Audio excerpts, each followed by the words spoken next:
Поднимется, когда притянет.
NASA Chief Astronaut Bob Bankin. Bob, the Soyuz is ready to fly. Scott Kelly and Mikhail Kornienko ready to spend a year in space. What is Scott's level of preparation at this point, his state of mind as he embarks on an historic mission? Scott is definitely ready to go for this one-year mission. His previous time on orbit allowed him to really focus over the last year and a half or so to really get prepared. His personal effects are in order, and he's definitely ready to go.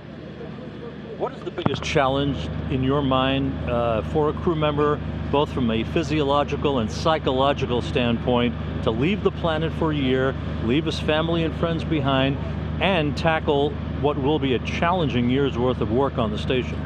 I think the thing that'll be most challenging for any of the crew members that go up, whether it's for a 6-month mission or for a 1-year mission, and Scott has a very good perspective on this, having already done a 6-month mission, is preserving enough flexibility to be prepared for anything that comes his way. So over the year, it's really hard for us to predict exactly what's going to be expected of him while he's on orbit. You know, we'll have vehicles that come and go. We may have a contingency EVAs or otherwise that need to be put on his plate to go off and execute. We can't say what all those things are going to be right now, but being prepared for all of those eventualities, I think, is the most challenging thing. Being emotionally prepared for all those eventualities is the most challenging thing, and I think Scott's ready for that. From an astronaut office standpoint, Bob, what do you guys have to do to take extra care, extra nurturing of a crew member on orbit for that period of time? One of the things that we really want to make sure that we take care of Scott with is having some flexibility with his time on orbit. You know, during the year that he's in space, he'll go through 4 different increments and the ground teams associated with those different increments. By the end of the 4th one, or the beginning of the 3rd one probably, he'll have a pretty good perspective on what needs to be done and the timing and sequencing of things going forward. And so retraining those ground teams and taking into account Scott's experience so that he can contribute in that process as he goes forward is going to be really important. And so it's something that we've thought a lot about. You know, towards the later parts of the time he's on orbit, we really want to make sure that he has an input. He's got some flexibility to kind of tell the ground what the next best steps are, what the sequencing of activities should be, so that he can be most efficient and get the most accomplished with the time that he has left on orbit. Dr. John Charles, NASA's Chief of International Science for the Human Research Program.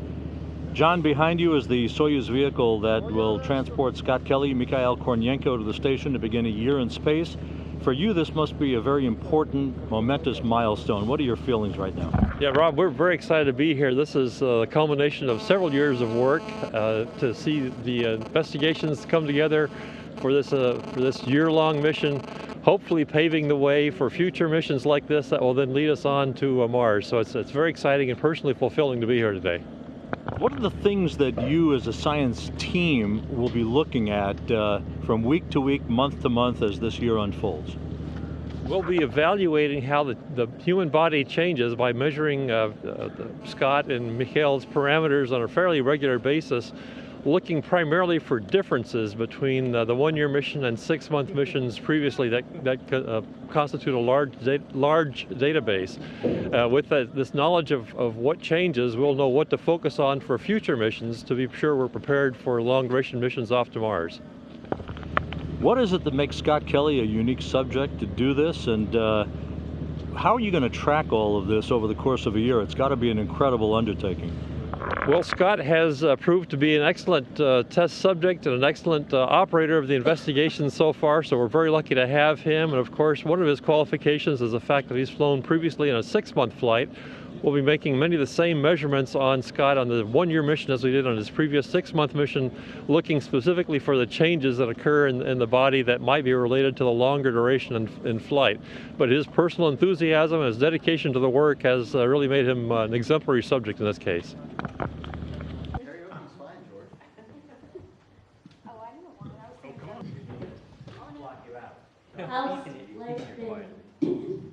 Since I saw you yesterday, it's been just grand.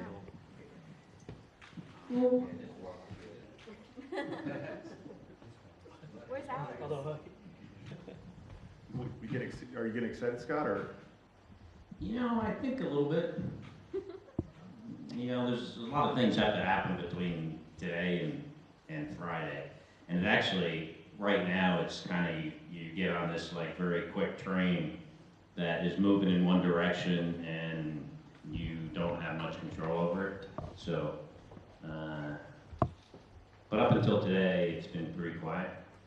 So like right after this, and tomorrow there's like press conference, a state commission, this movie that we watched, it's White Sun in the Desert. It's a, you know, a movie that the Russians have been watching for years.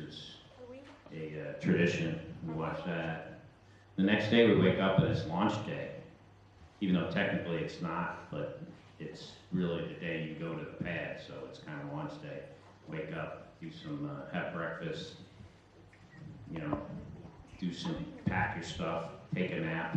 We're actually going to go to the sauna, like, right before we, Really? You know, sit in the banyo for a little bit, a while.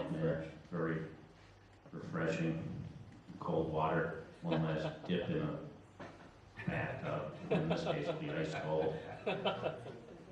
So it'll be interesting.